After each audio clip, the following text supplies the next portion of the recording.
Good Monday afternoon, guys. My name is Jerry Miller, and welcome to the I Love CVille Show. Happy Labor Day to everyone that's watching. Whether you're in Charlottesville, the Commonwealth, the country, and the world, we're live on the I Love CVille Network. Ting Fiber Internet is the crazy fast internet that makes this network possible, and we thank our friends at Skooma Boutique Dispensary in the downtown mall for being a part of the show, Dr. Scott Wagner at Scott Wagner Integrated Medicine, and the fine family at Interstate Pest and Service Companies, more than 50 years of proudly serving Charlottesville and Central Virginia. Today's show, a special one. Gwen Cassady, our guest. She is absolutely amazing, and I've spent about 15 minutes with her. I can't wait to spend 45 minutes with her talking on this program. Folks, her story will inspire. Her story will show what courage is all about, what leadership is all about, what innovation is all about. A pioneer and an evangelist for homelessness across the globe. Gwen Cassady, our guest. Judah Wickhauer's our director. Judah, if you could go to the studio camera, and if we can welcome the star, or our starring guest of our show, Gwen Cassady, to the program. Good afternoon, Gwen.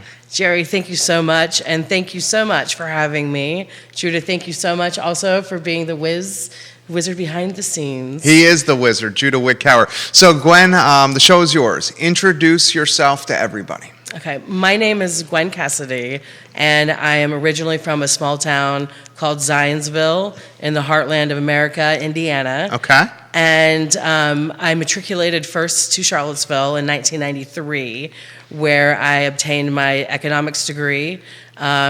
Professor Ken Elzinga, shout out, was my academic advisor. He's amazing. Beyond words. I mean, how I landed in his lap as an advisor is just astounding to me.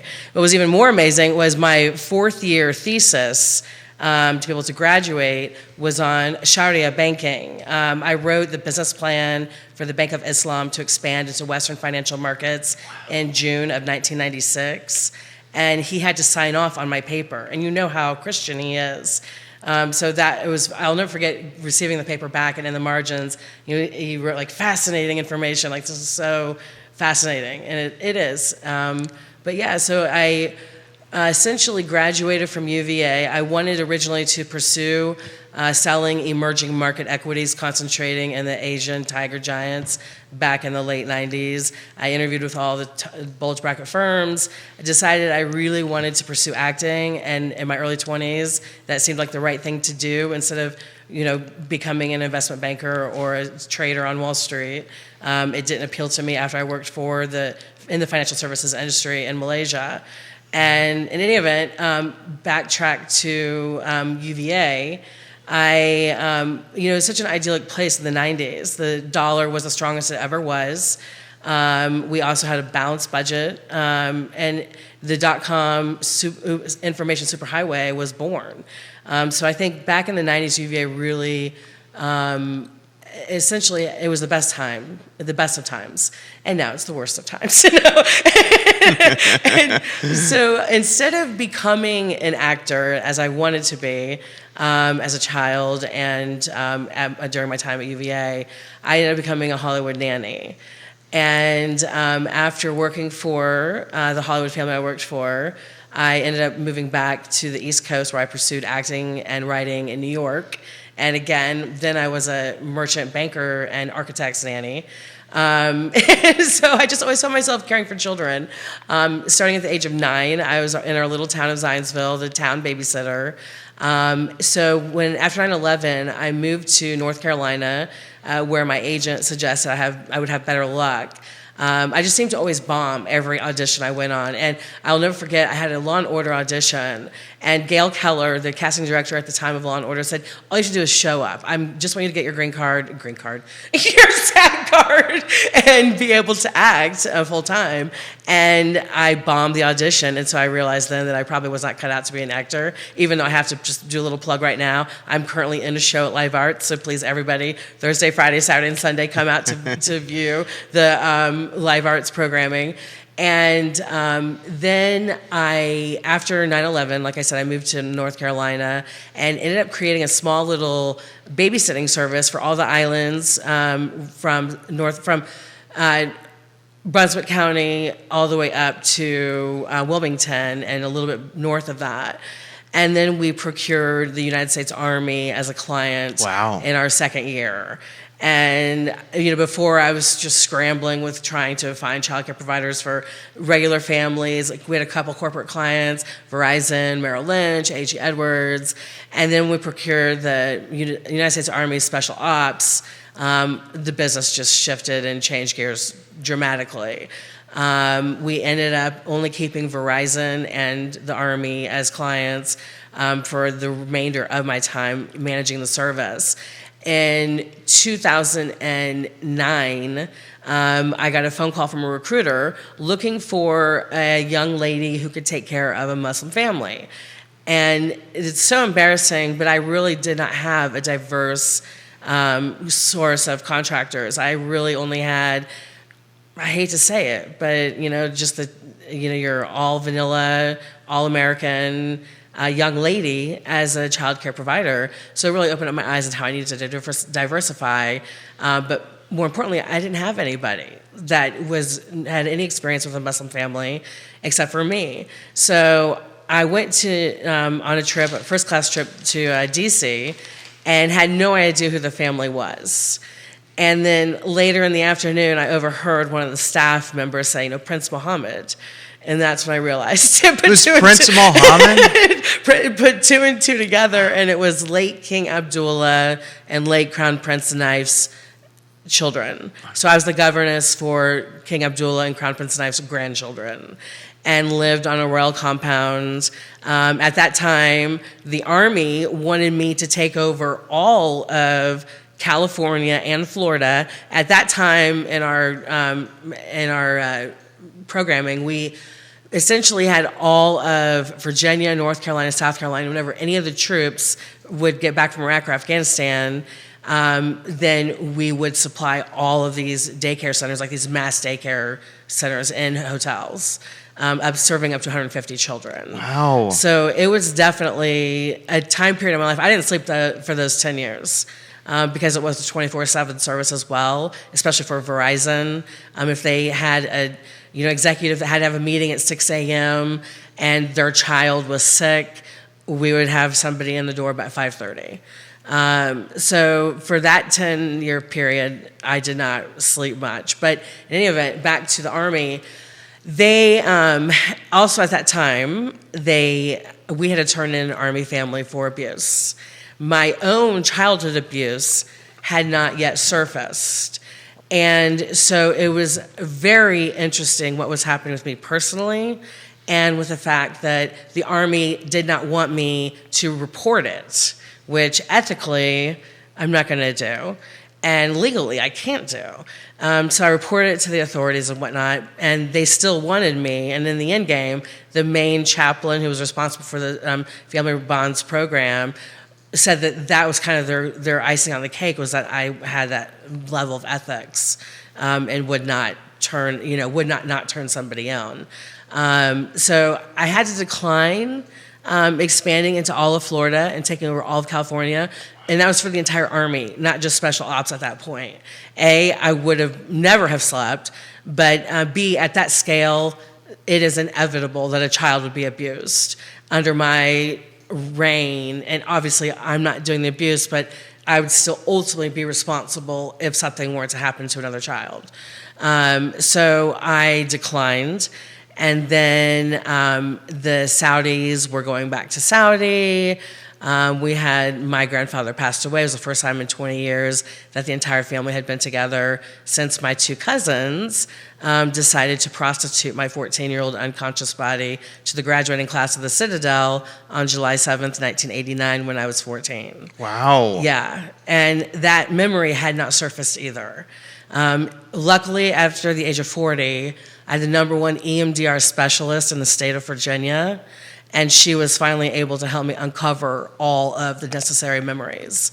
So although homelessness is one of my greatest passions in trying to help alleviate, and I have such humble pride in helping it at the systemic level at the United Nations, when humbly I was selected as one of 3 people globally to speak upon my experience.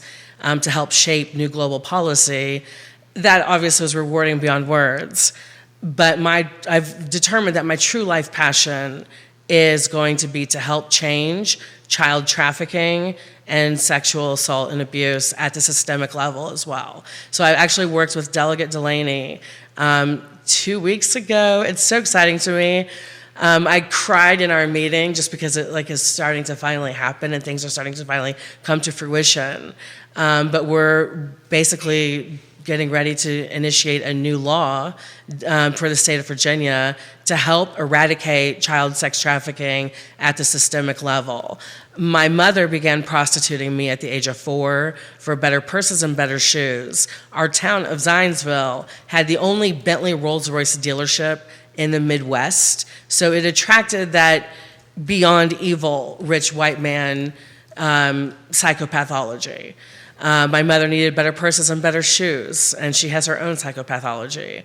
And it could have, I also probably didn't remember because one of the main perpetrators, we'll call him Jerk Arthur, he was a master chemist at Eli Lilly, and he made me take a pill every night of my abuse starting in 1979 when I was 4.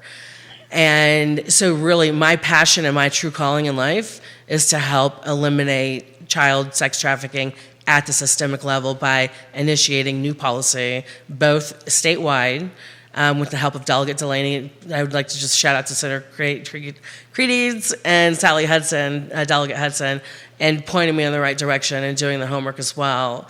And so now, after I hopefully, hopefully sign off on that bill and hopefully have a new law, I will take it federal.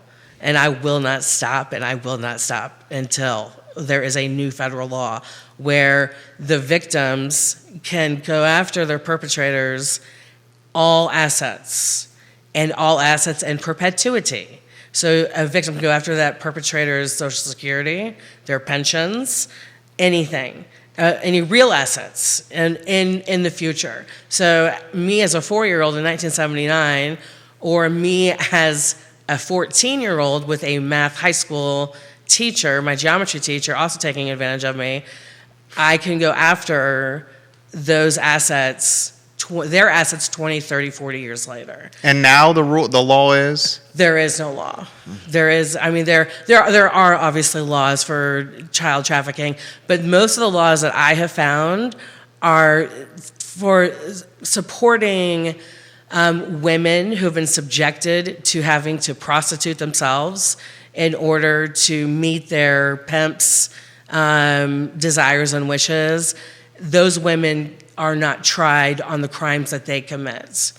But there aren't many children laws and laws impacting. There are obviously, I forget what type of felony. I think a Class C felony for child sex abuse. But they're not in perpetuity. And I want to see something where we're going to scare the hell out of a perpetrator. If you think you can get away with it and you want to try to get away with it, think what is going to happen 20, 30 years down the road when your own grandchildren won't get your assets. That's what I want to do, is scare the perpetrators so much that they're too fearful of engaging in their abhorrent and beyond evil actions. Man, Gwen. How was that for an introduction, Jerry? Wow. And then there's so much more. And we're going to get to it. Yeah. It started when you were 4 years old? 4 years old. The memories didn't surface until I was 41, 42. And they surface when you're working alongside essentially a therapist? Yes.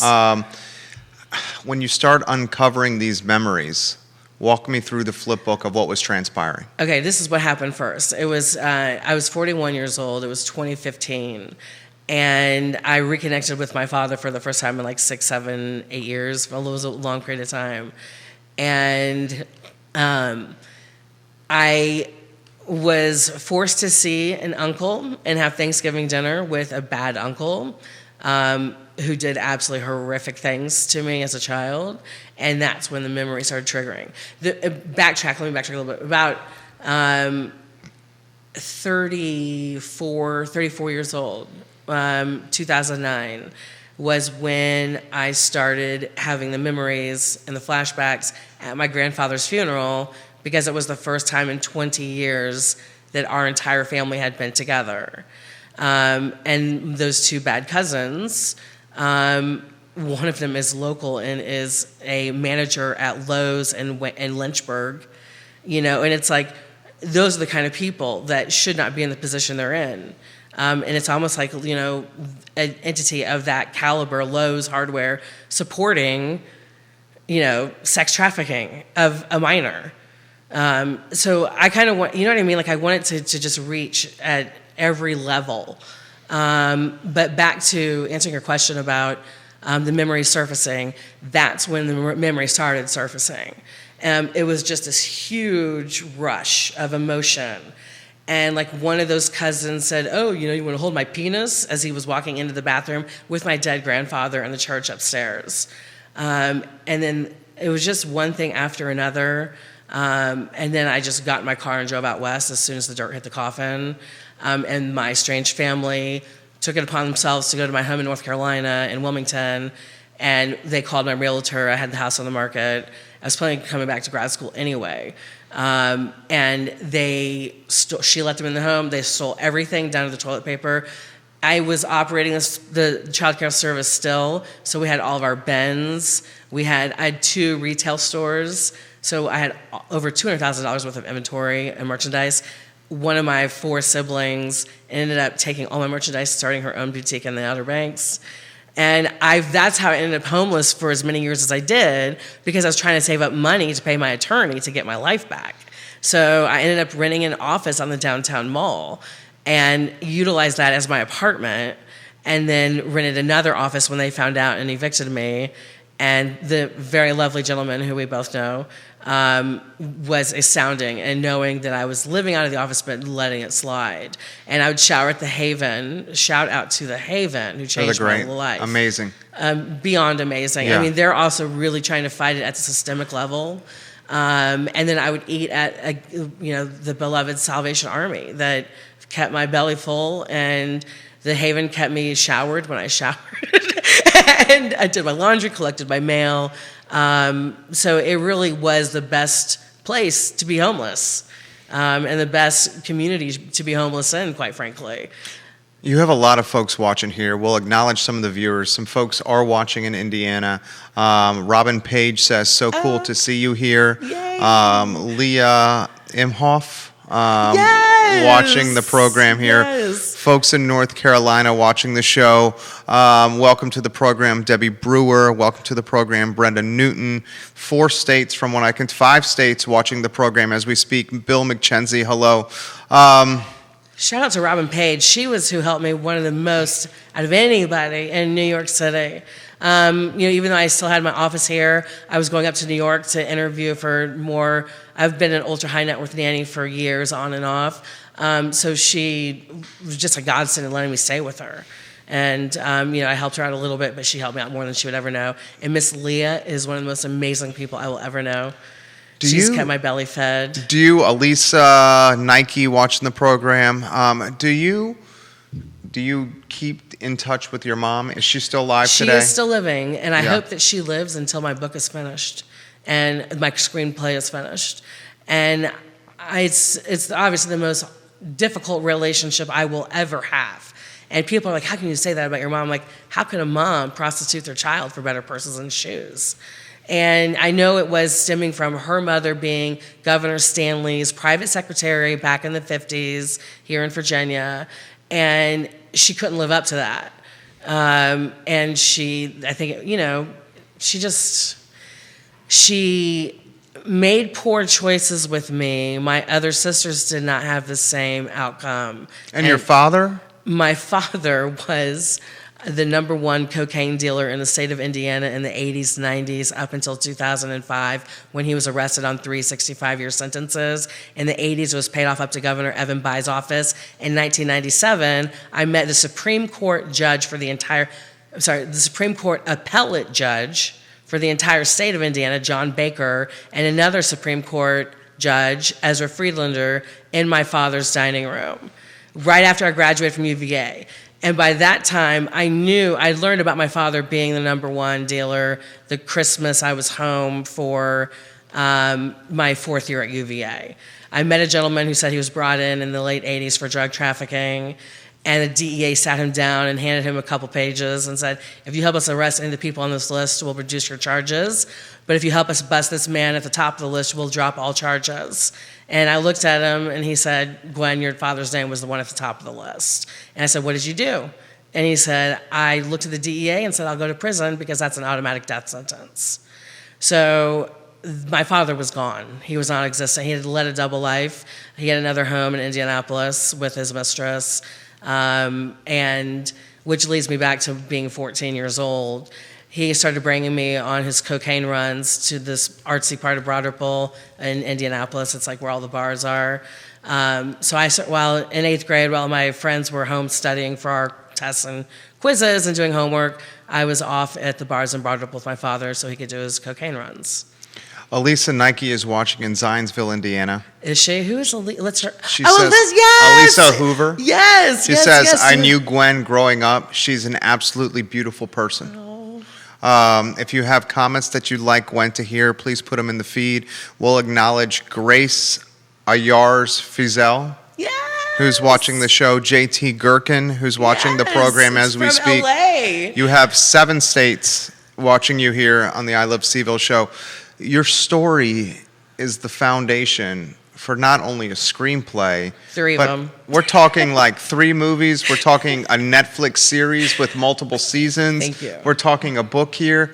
How have you maintained this courage, this positive outlook? You've been homeless 4 times.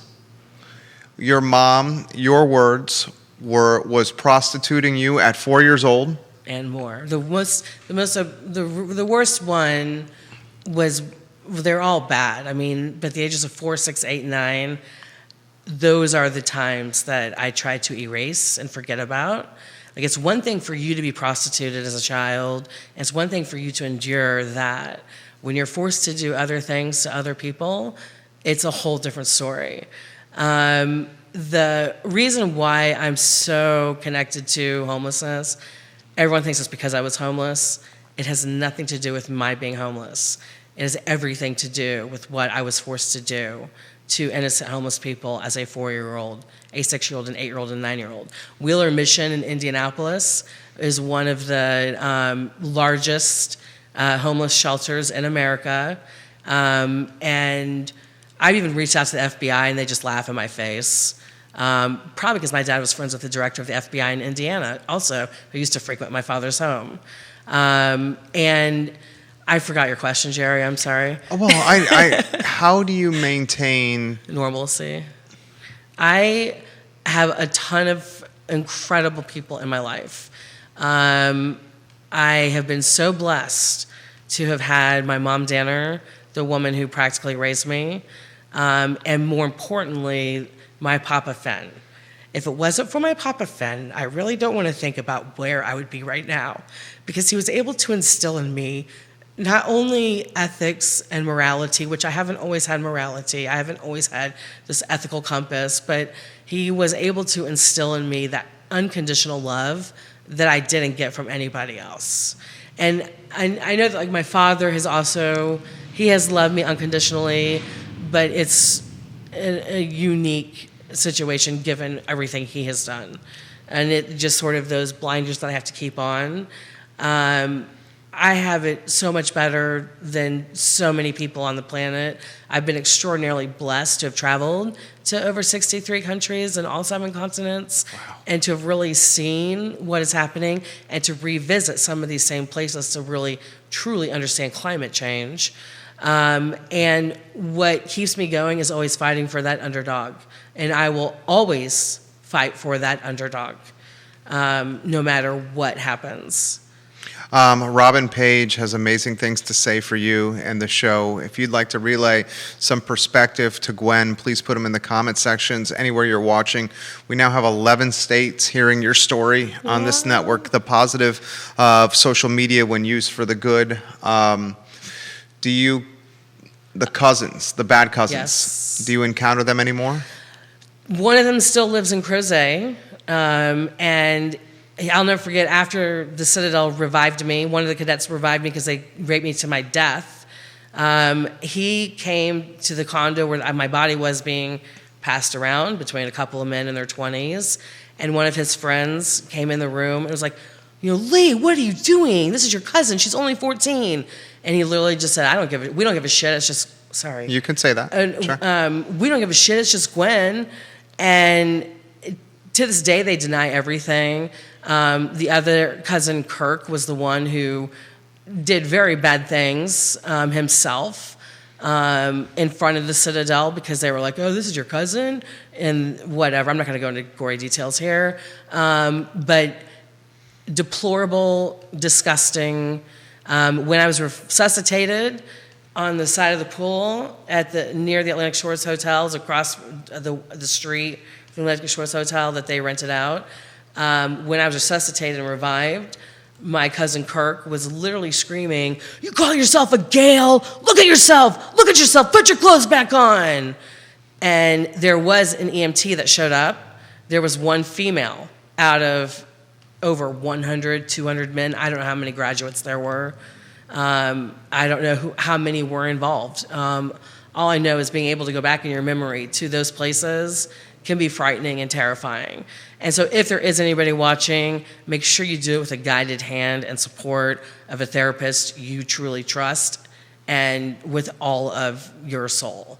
Because that is what helped walk me through the whole process. And I'm still going through the process. I mean, the only two people who are never allowed to die are my priest, Father Antonitis, and my therapist, Denise. This question on the feed, what was it like to be a nanny of a royal family? Which royal family? Because I've worked for three. I worked for the royal family in Malaysia. They were my sponsor when I worked in Kuala Lumpur, working for the Bank of Islam. And my technical direct supervisor was the Minister of Finance. And honestly, everyone thinks it's, ritzy and glamorous. And I've worked for the Hollywood families too, and have worked for very well-known politicians like John Edwards. And honestly, they're no different than anybody else, other than they have a lot more cash.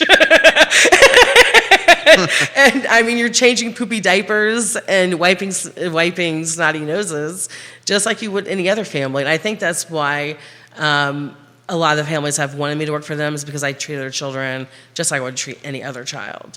Relay the story to us, or to the viewers and listeners, the story you passed along to us before the show, where you were on the downtown mall in the tiniest of nooks, a version or a variation of homeless, and the experience of sleeping on an air mattress with a hole on it, showering at the Haven, eating at the Salvation Army, getting evicted from this little nook on the downtown mall, but still maintaining this outlook that kept you 2 steps forward, going in the right direction. My best friend from college, his mother,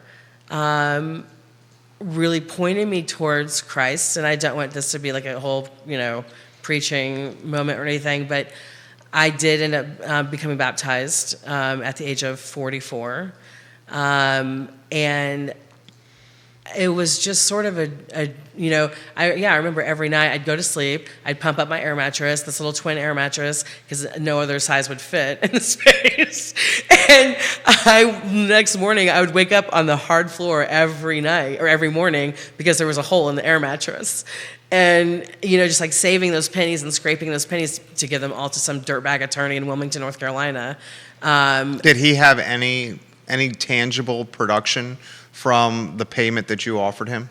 None whatsoever. Nothing tangible? Nothing. The only thing, they said I was going to get my things back.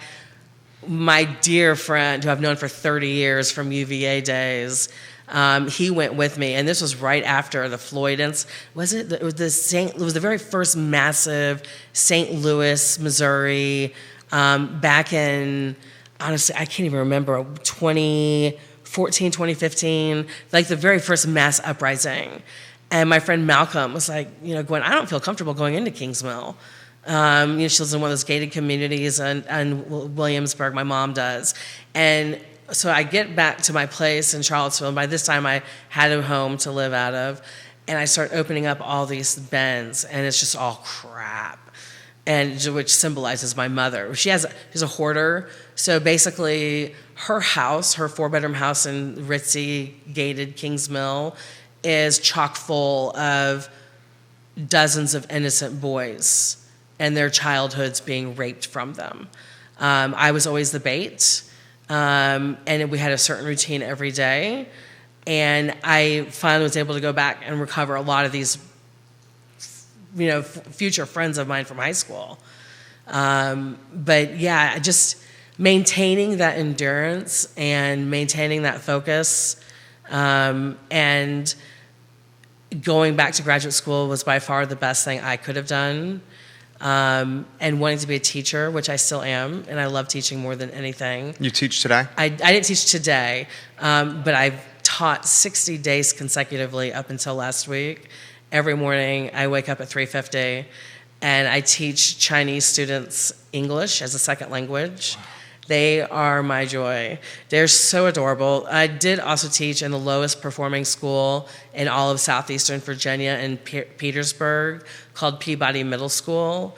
And that also was an experience in and of itself. Because I failed those students by quitting on them, I overcompensate now in my teaching. Why'd you quit? It was also 7th grade was a tough year for me, and abuse-wise. And that's also when some of the memories were starting to surface. And it just was not healthy for me to be there every day. And to be called a racist, being one of 2 white people in the school. Especially when I have a biracial little brother. That was very hurtful. But I wasn't meant for that kind of environment. Marianne Kish, welcome to the show. She's interacting with the broadcast. 12 states. Wow. Listening to you here, Gwen. When you transition from this tiny office Yes. on the downtown mall to another office on the Yes. downtown mall, what's going through your mind here? I can't believe this is my life. I can't believe I've come to this point. I was supposed to be the one at UVA. I was the first female on the McIntyre Investment Institute. I was the first international sector leader. I was the crew team recruited by the crew master the day that we were having our initiations for UVA. That wasn't supposed to be me. I mean, how could I be homeless? I have a degree from UVA in economics. I've worked for some amazing names. And amazing people, and others with amazing names and not so amazing. and how could this have happened? Yeah. How, you mentioned off air before the show started that there are varying degrees of homelessness. Absolutely. Put that in perspective. So the 4 different levels of homelessness, and I didn't find this out until I started filming our documentary, If It Could Happen to Me, It Could Happen to You, From Homeless to Harvard. And the 4 tiers are couch surfing, living out of your car, living in an atypical environment not meant for habitation, and chronic homelessness. Those are the that's the HUD definition of homelessness. When I was humbly asked to speak and present at the United Nations, the 2 primary resolutions that the United Nations was trying to determine was A, the definition, and B, measurement. They never could determine or come to an agreement on what the definition was, which is so unfortunate. And then they were able to come up with a metric on how to measure globally. Is this a good segue for the video? Absolutely. So before we play this video, it's about 5 minutes long. Set the stage for us. So when, back in 2017, when I came back to Charlottesville after Petersburg, there was an the Adrenaline Film Project through the VFF, the Virginia Film Festival, and I wanted to do a piece on homelessness, especially with Charlottesville being one of the most affluent communities in the world, and we still have the level of homelessness that we do. It's abominable. It is. And it's just, it's deplorable, and I want everybody to know that just because they're homeless, they're people too. Judah Wickower, now's a good time for the video. Do you have that ready to go, sir?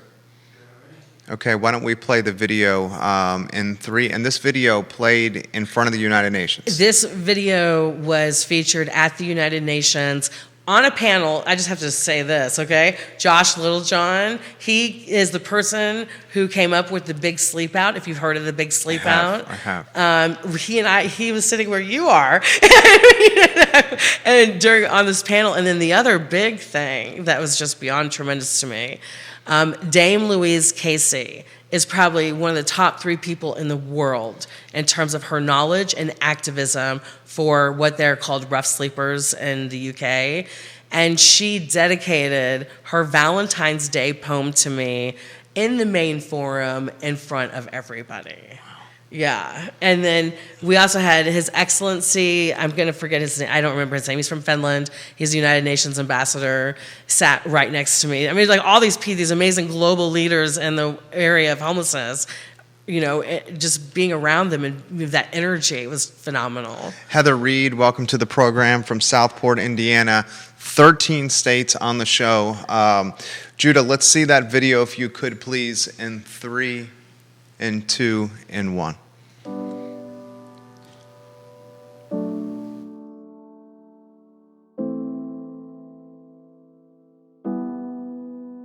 We hold these truths to be self-evident, that all men are created equal, that they are endowed by their Creator with certain inalienable rights.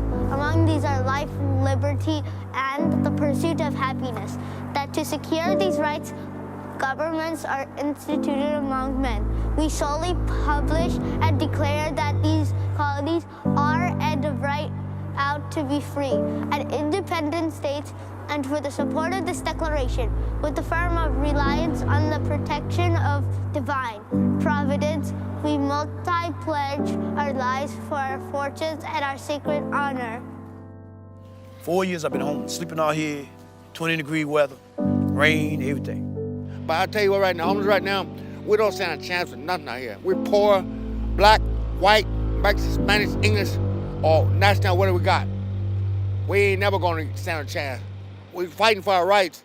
What do people mean when they say homeless at the UN, and how has that changed throughout the UN's history?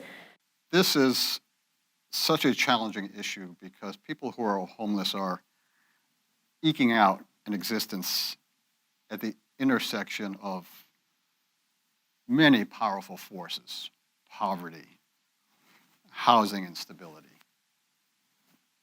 loss of jobs, unemployment, violence, substance use, mental health challenges. So in order to tackle this, we need all parts of society working together to address this. It can't be from any one sector of society or one individual. These are really interdisciplinary challenges. Homeless people are not horrible people. They're good people. They just had a bad situation happen to them. Worst thing that ever happened to me being homeless is being homeless.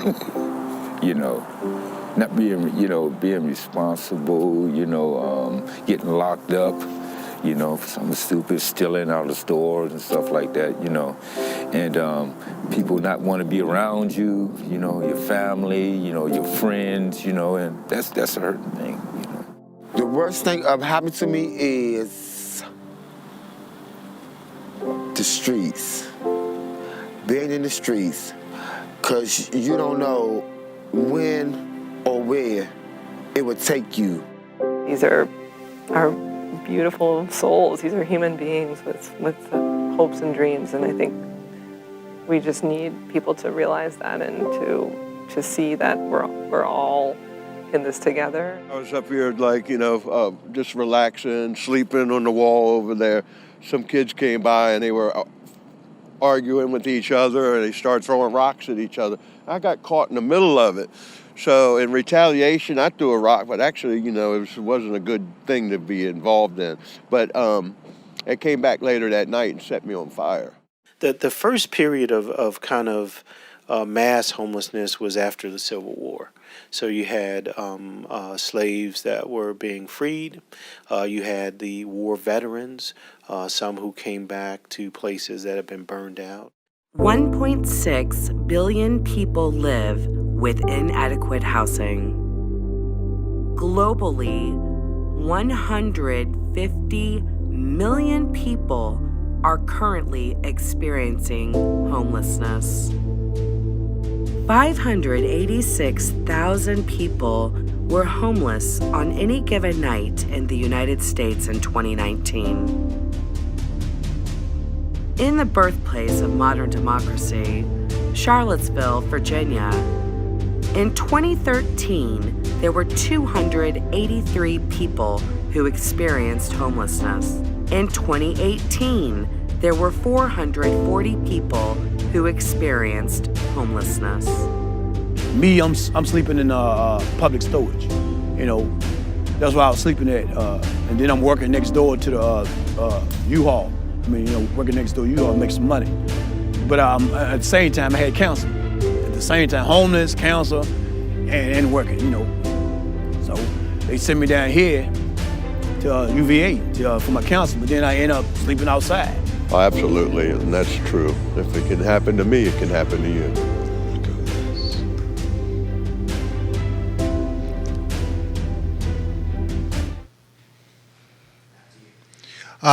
The video, while you were watching it, I noticed a lot of emotion on the face. When you watch this, what goes through your mind? I think of Chris, the man who was lit on fire by a group of rich white kids. I'll never forget meeting him. I've met him like 4 times now. And he sells his pills outside of Union Station in D.C., and that's how we first met. And the second time I met him was Thanksgiving Day, around COVID, 2020. And we were filming him for another round of interviews. And all of a sudden, we were surrounded by a group of men. One of my filmmakers at the time, she was this cute little blonde girl. And all of a sudden, the men start encroaching in on us and closing that circle. And I just looked at her and said, "Run like hell." And we took off, and I know they saw me give Chris money, and that's why they came up. And when I saw him again, he told me how, yes, of course, they stole his money and all of his bills.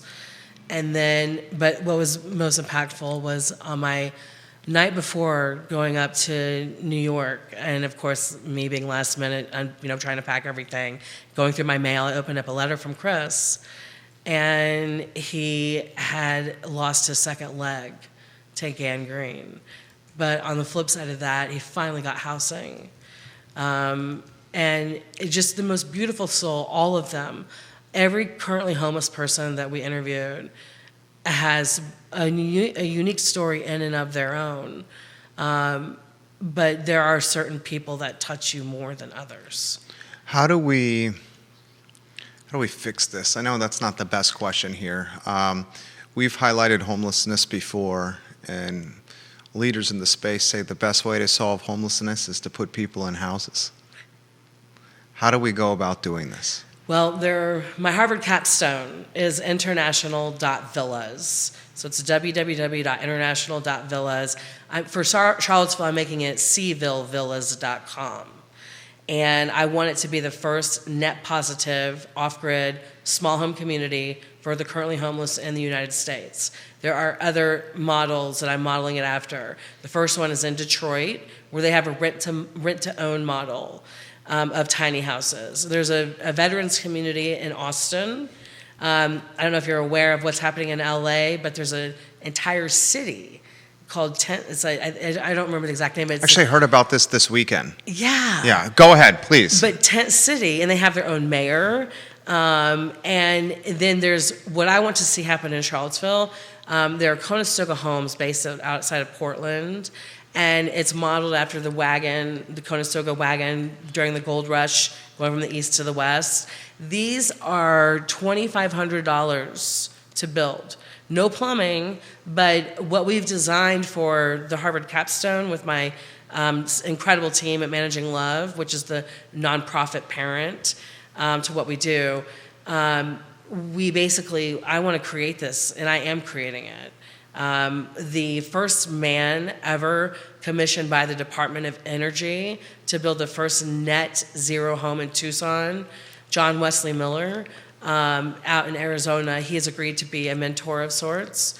And they're also building in Lynchburg through a program called the Lighthouse. They're also doing a very similar model, but their homes are a lot bigger and more expensive. Whereas I want to build for the individual, community first, earth first, community second, and a selfless ideation where each community has, a yoga instructor, a chef. Everyone has their own unique tools that they bring to the table. And one of my Harvard professors, my civil engineering professor, has said that I've created a whole new way of living where we really focus on community. What do you need to make this? I need land. I mean, honestly, but I will build on my meager income as a teacher. I will build it. I don't care. I'll go through all of my savings to do it. But what I need is land. And of course, land very difficult to find here. Exactly. Who have we made any contacts, connections? Greene County is who I've been zeroing in on. That would be though for a separate community, not for the currently homeless, given there are no resources in Greene County.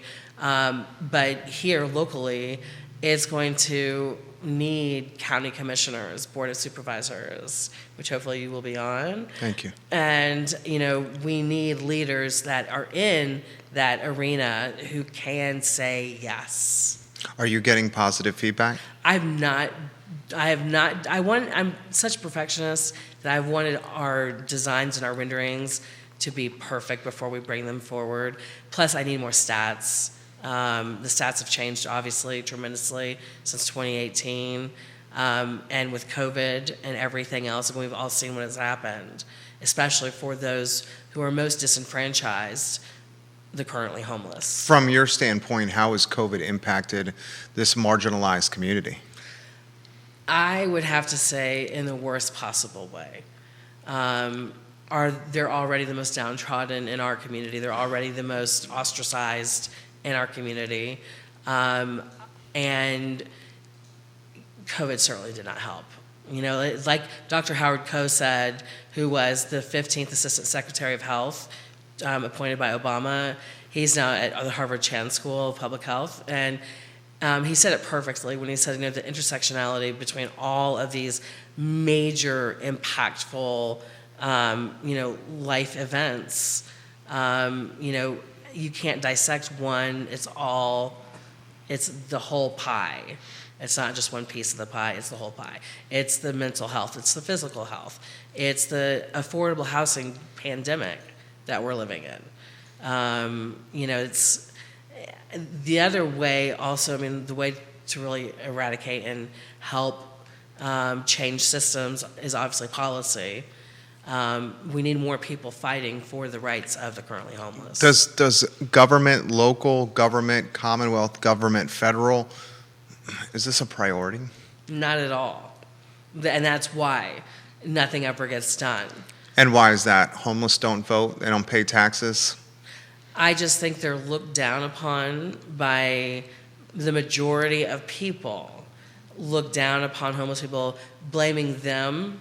Right, for their own situation. Exactly. When that's not the case. Exactly. And a perfect example is you. Exactly. I was up against my mom living in her gated community, my realtor, the number one Sotheby's realtor in Wilmington, and her boss, Jim Wallace. So, Michelle Clark, Jim Wallace living in their gated landfall community, paying their $45,000 a year country club dues. And I literally ate one time out of a trash can because I was so hungry, and I was like, it's just right there. Why not? It's at the top. I even after I was homeless, I was selected to live on the range at UVA. So I went from living in the royal compound of the Saudis to being homeless, living out of offices on the downtown mall, to being selected to live at One West Range. And it's amazing. It was incredible. And then I lived in the original slave quarters of the academical village my last year of grad school. I'm curious if the folks that you were championing and evangelizing for, the very marginalized homeless population, how did they perceive you? Because here is their friend, extremely educated UVA graduate, cosmopolitan, a governess to royal families. Did they see you as authentic or as they saw themselves? As they saw themselves. I'm eating with them, I'm showering with them, I'm doing my laundry with them. You know, my best friend's my 35th birthday, literally right outside of the JMRL library. Here on Market Street? Yeah. Reds and Rah-Rah were pooling their SNAPs benefits to be able to get me a steak dinner on my 35th birthday. And you know, you don't forget that. You never do. Both Reds and Rah-Rah are dead now. I've never forgotten them. And I would hope that they all view me as their friend, because that's what I was and that's what I am. They're no different than me or you. They didn't have the opportunities that we've had. And I think also the other caveat is going back to a while ago, but the mindset and that paradigm when I was homeless at my lowest, and I had, you know, really Mrs. Pike being the only one who really was rooting for me all the time. And, you know, having that drive to get out of that situation is difficult because you become so enculturated. You become so enculturated once you're homeless, like that never-ending cycle. How do you get out of it without going back to it? How's the city of Charlottesville? Like, I will say this: Tim Longo was a cop. Former police chief. Yes, thank you. Yeah.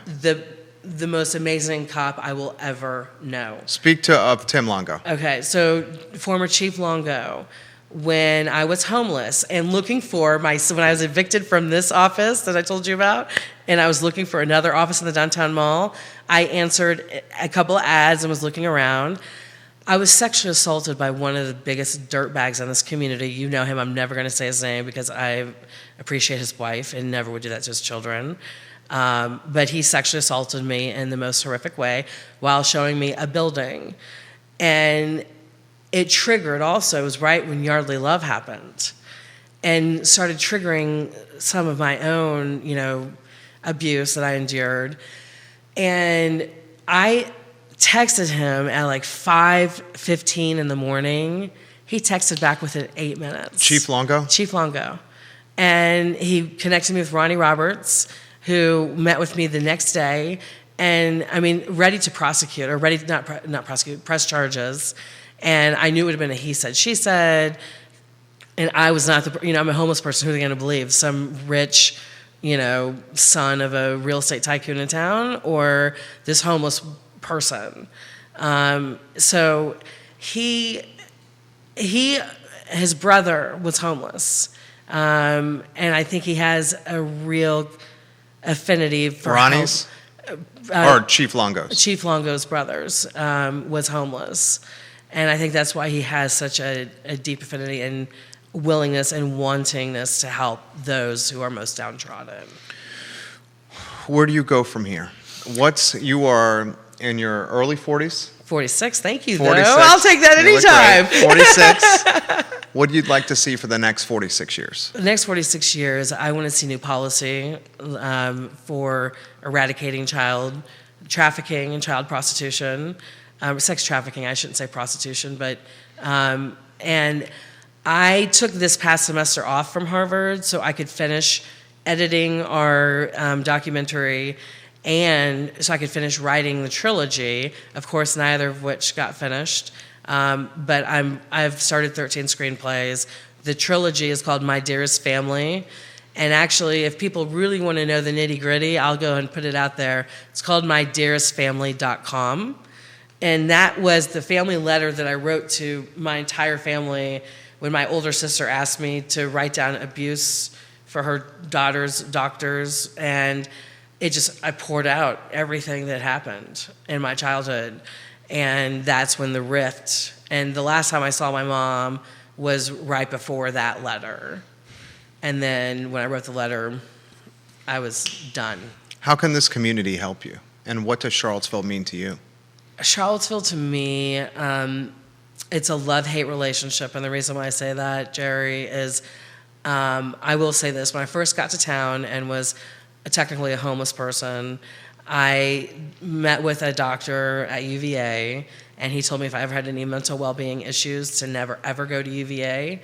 Every parent who is listening right now, do not let your children ever go to UVA if they're having a mental health or mental well-being issue. So my love-hate relationship with UVA is pretty big and pretty fierce. I experienced the most heinous atrocities anybody could imagine, watching them witness what they were doing to innocent homeless people in a mental well-being facility at UVA was beyond your comprehension, anyone's comprehension.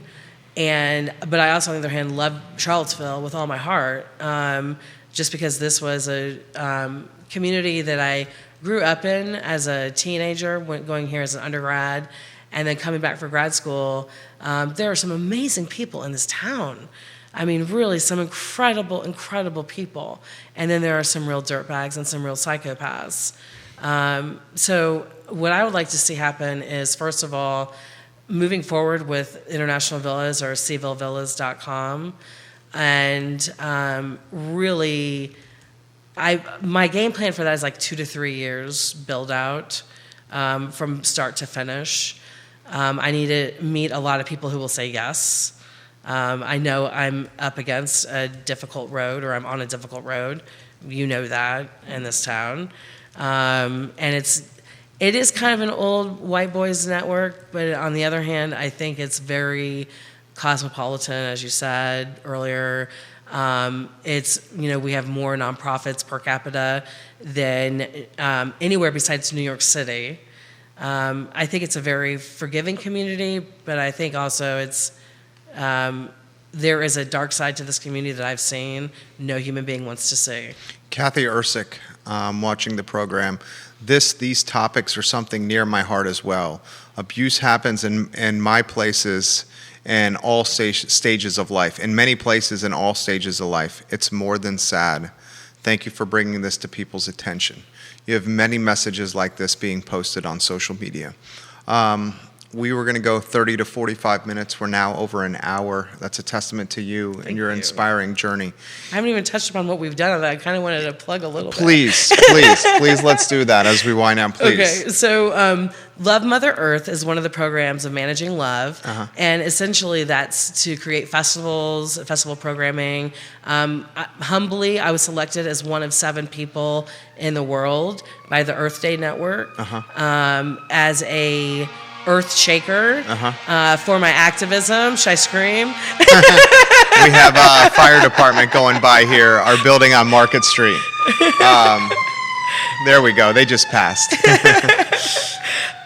So the Earth Day Network, we obviously had our 50th anniversary 2 years ago during COVID crisis. And we have had 2 festivals so far. We had our first one on Earth Day, or April 23rd, the day after Earth Day, this past April. And then we had one on July 23rd at the shops at Stonefield. And we're going to be doing one every Earth Day. So we also are celebrating fashion and slow fashion. EcoChic.boutique is where we commissioned over a dozen SIV Afghani refugee women to upcycle over 962 pieces of ready-to-wear apparel art. We have a tailoring service called SuperSewingShop.com, where we come to your home or office and do all the tailoring on site, and then or the measuring on site. Then we tailor the clothes and bring them back to you. And we also specialize in bridesmaids dresses. And then we partner up with the American Red Cross. We've done a blood drive. We'll probably do a blood drive once a quarter or every half year. And then our filmmaking, visionforward.media, is really my baby. We're finishing If It Could Happen to You, It Could Happen to Me, From Homeless to Harvard. And I'm working on working towards my master's in global development practice at Harvard right now. It's the first time in 250 years that all of Harvard is online. And the people I've met from there, Jerry, are just amazing beyond words. And then in the pipeline for Vision Forward Media, we've got Trafficked. We've already interviewed the woman who was appointed by the Attorney General of South Carolina, because South Carolina has risen the most in terms of their advocacy for eradicating sex trafficking. And so we had the opportunity to meet Catherine Moorhead. So I have three main life, role models. Linda Herring had over 600 foster children in Iowa. I want to be a foster mom. Physically, I can't have kids because of the abuse I endured, but I want to be a foster mom to 50 kids in my 50s and 60 in my 60s. And the best Christmas present I ever received was this past year. I gave Piedmont Casa, each of the foster girls, like $150 to spend at our studio. And one of the girls said, I can't believe somebody would actually think of us. And to me, that's the best gift ever. Elisa Nike, Yes. I'm so proud of you, Gwen. You're a voice for the voiceless. Stay strong, stay brave. You're making an impact for so many. Amanda Klein, welcome to the broadcast. 14 states and 2 countries on today's show. This amazing guest, Gwen, brought a gift for us. And Alyssa and I have known each other since preschool, by the way. Alyssa and I have known each other since preschool. Since preschool. Preschool. She watched the whole interview. Not only did Gwen give this to me, she gave one to Judah Wickower. She gave one to our friend Keith Smith, who we will deliver the present to tomorrow. Tell us what's in here. Okay, so the first one, that's for your wife to open. Okay. But I'll describe it. It's our Love Locks. Okay. We microfinance an artisans consortium in Zimbabwe, in Livingston, where I've been and volunteered 3 times now. Okay. And they create these beautiful necklaces made out of recycled paper, trash. That's in here? Yes. Oh, for my your wife will love this. Yes. I would open it, but this is for you, sweetheart. Okay. But the beauty of this one is 100% of the revenue, this is the only item where 100% of the revenue goes to the Grace Center in Kazungula, Zambia, where they've just built the largest bridge in sub-Saharan Africa. I put together a Jefferson Public Citizens team back in 2014 to go over there, but they wouldn't let the other students go. They wouldn't let me go, but I went on my own anyway. And then it's a shelter for children who've been trafficked along the Cape Town Congo corridor. And that bridge is being built right in the middle of that in Kazungula, Zambia, connecting Zambia, Zimbabwe, and Botswana. Wow, Judah. You hear that? Judah, do you have your wife or your girl? You have one in there too for your significant other. Then your mama. Yeah, his mom. And how about this right here, Gwen? Yeah, so this is actually a funny story. Harvard has labeled me as being an activist because I was so adamant in getting a fashion track at their Harvard Extension School. Okay. And the director of the sustainability program, who is absolutely amazing, Tom Gloria. Can I open this? Oh, absolutely, feel it, yeah. So he said one time in class, and I forget the exact class, but one time he said how hemp was, not a comfortable material to wear. But, oh yeah, because you just brought on the skooma guys. Yeah. This is so soft. I know, is that not amazing? So soft, yes. So that's a hemp t-shirt. This is made out of hemp? Yes. This is amazing. This is very soft. Isn't that amazing? Right? Yeah. Whoever said this wouldn't be comfortable, this is comfortable. I could already tell. Okay, let me keep going into this fantastic gift pack. Whoa! Yes. Okay, now this is amazing. A dear friend of mine, Robert Forenza, started this company called Hug a Planet. Not this model, but I have the model that is the first toy in outer space. What? His company, Hug a Planet, has the first toy on the International Space Station, and if you go to his website, you can view where it is in the world. This is so cool. Surrounding the world. Isn't that incredible? So cool. Okay, now I'm going to go into... Oh, this is the other special one, yes. This? Yes. Okay. So Apotha.care is soon going to be in Whole Foods. Okay. And it is a business that I created for the currently homeless by the formerly homeless. So 30% net revenue will go to Haven, and 30% net revenue will go to Salvation Army. This is great. Yes, Okay. and it's lavender water, so you can make sure you shake it real good, and then spritz it up. You can spritz it on yourself to just like a little pick me up in the middle of the day. It's good for and that little piece of paper, the thank yous, the little tiny white one. No, that's my business card. The thing that just fell out of the on the floor, I think. Dear, no, yeah, that this right there. one right here. So that is very right now, especially with what's going on in the world. Those are the thank yous from all the Afghani women. No way. Yes. Thank you, Gwen. It says on here, she wrote us a thank you card. Dear Jerry, thank you so much for all that you do for our community and for having me on your show. Warmly, Gwen. Gwen, you are amazing. Thank you. So absolutely are you, Jerry. Amazing. This has been a fabulous interview. I mean, an absolutely fabulous interview. Oh, yes, a gift certificate for your wife. So this is what we're doing with Eco Chic Boutique. Okay. Now that we still have about probably 500 pieces of the upcycled clothes where they take the clothes and they add like little lace embellishments and whatnot, and tassels, whatever. Once we sell out of those, we're only going to specialize in jeans. And the reason why is jean production is the most taxing on our environment, and I want to eliminate that process. So we will only focus on upcycling jeans and selling the sustainable textiles. So we've got bamboos, organic cottons, and hemp blends. You are amazing. You are a Renaissance woman. You're courageous. You're inspiring. Your journey, like I said, a Netflix series with multiple seasons. We want a Netflix. Trilogy on silver screen. Anything ever at any time you need where I'm happy to help utilize our network. I'm going to say thank you for my wife for this. I won't open it until I get home so she can enjoy the unwrapping. Yes. Thank you. Thank you. Thank you. Any closing thoughts? Closing thoughts are just this, especially when it pertains to the currently homeless population of Charlottesville. When you see a homeless person, don't just walk on by. Give them a smile if you don't have anything else to give. Treat them like the human being that they are. That's amazing. And so many of us, I will even say sometimes me included, don't do that because perhaps we're caught up in our day-to-day activities and we're so self-absorbed with what's in front of our face that we don't have a moment to look around and embody the golden rule and ask someone if they need some help. It's not a hand out, it's a hand up. Yes. And I will do a better job of that. Thank you. I will do a better job of that. I'm grateful for your time today. I hope we stay connected. I will make sure Keith Smith gets that over there. I encourage anyone that's watching this program to watch the show, to learn, to help, to reach out. And let's see if we can make a difference as a community.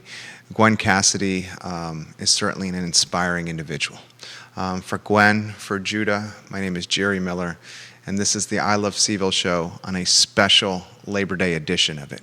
I hope you guys have a fantastic afternoon. Take care. Gwen, you are amazing. You're amazing, You are amazing. Jerry. I have to tell you this now that we're off air.